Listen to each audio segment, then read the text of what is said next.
sent to the U.S.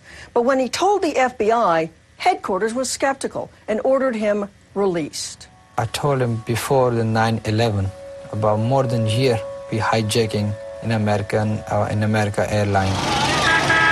Khan says he was sent to Lahore, Pakistan, and along with perhaps 30 others, taught hijacking basics. Did you think about all the other people you would have killed? No. You didn't care? Not that time. If I die, it doesn't matter. Because this life anyway, it's no good. After about a week, Khan says he was given money to fly from Pakistan to Doha, Qatar, London, Zurich, back to London, then to New York, observing flight operations. Upon landing at JFK Airport, Khan says he was supposed to go to this taxi stand, find a man in a white prayer cap, and use a code. Khan claims he got cold feet. Instead of meeting his contact, he slipped away, gambled away all his money, and in fear turned himself in and confessed. I've been to Pakistan. I know about this hijacking, something going on. For 3 weeks, the FBI in Newark interrogated Khan, created composite drawings of his terrorist trainer and a fellow student. NBC News has learned Khan passed not one, but 2 polygraphs. A former FBI official says Newark agents believed him, but word came from headquarters, quote, return him to London and forget about it. Another man, Randy Glass, claimed he knew of the coming attacks.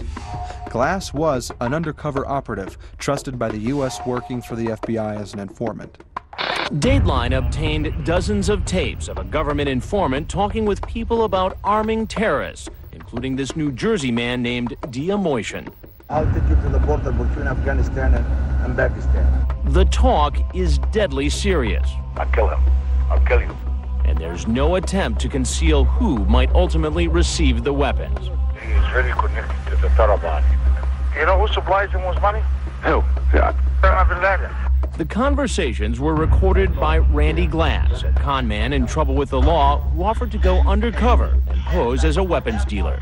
The cover story was that I had people that were stealing these military weapons. From the U.S. military? Correct, from the U.S. military. The investigation, which ran from 1998 to June 2001, was orchestrated by agents from the Florida offices of the Bureau of Alcohol, Tobacco, and Firearms and the FBI. Randy Glass's undercover work eventually led to a dinner meeting in New York with a mysterious man from Pakistan named R.G. Abbas, who Glass says made no attempt to hide his feelings for Americans.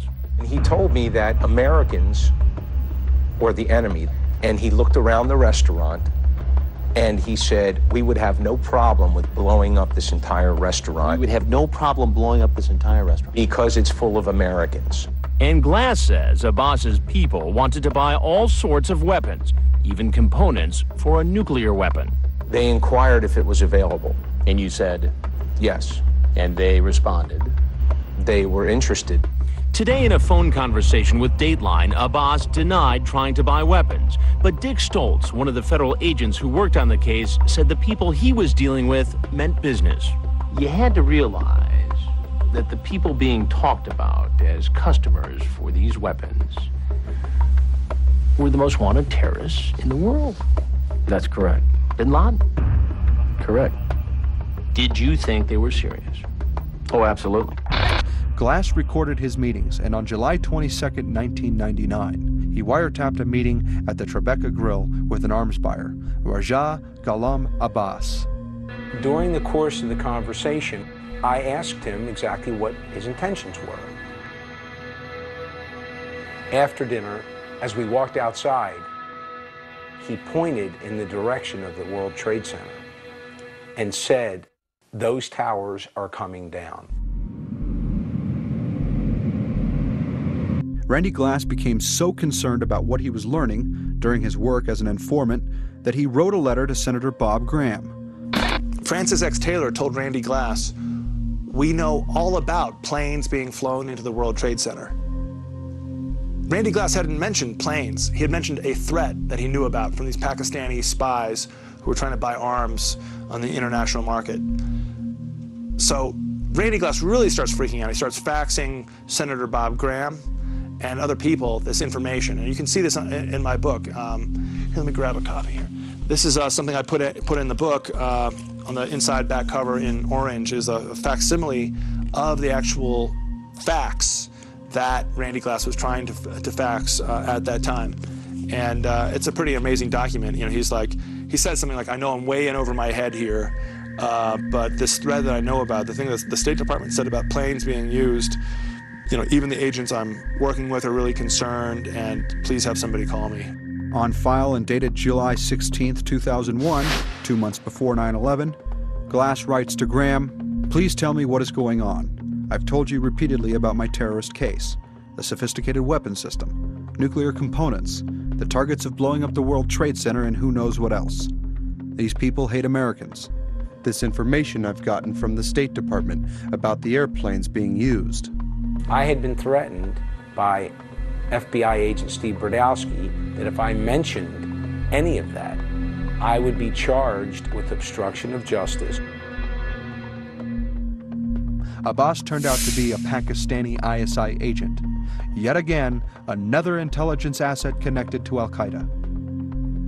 Senator Bob Graham stated he was surprised to see foreign governments involved in the attacks.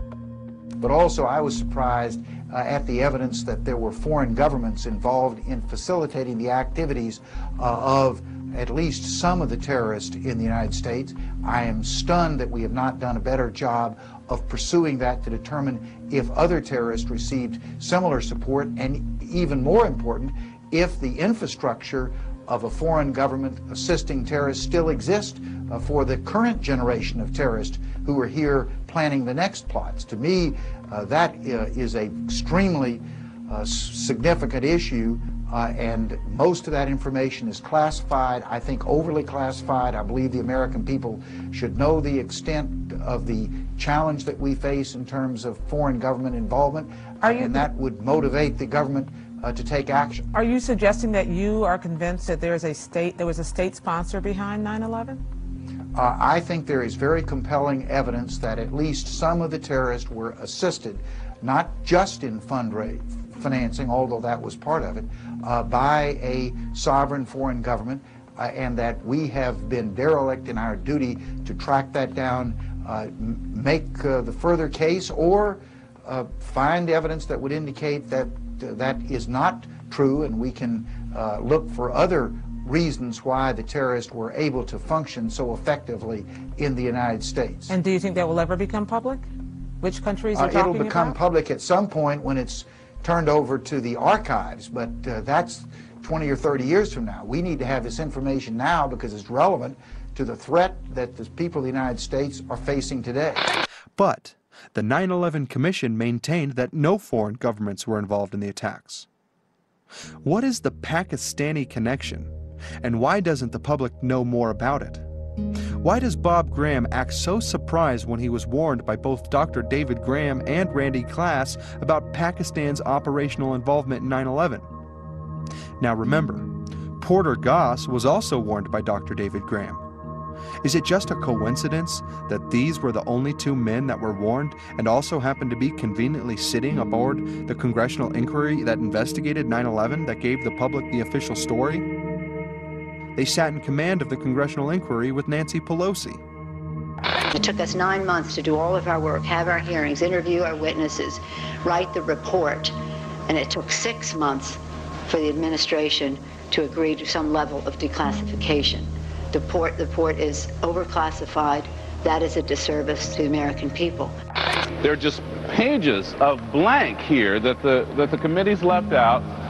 A number of September 11th families are angry at the U.S. government, and information withheld from the report on Congress's investigation of the attacks is just the starting point. The cover-up. William Doyle lost his oldest son, 25-year-old Joseph, a trader for Cantor Fitzgerald. Nothing. Doyle says all these empty pages are about the role of Saudi Arabia.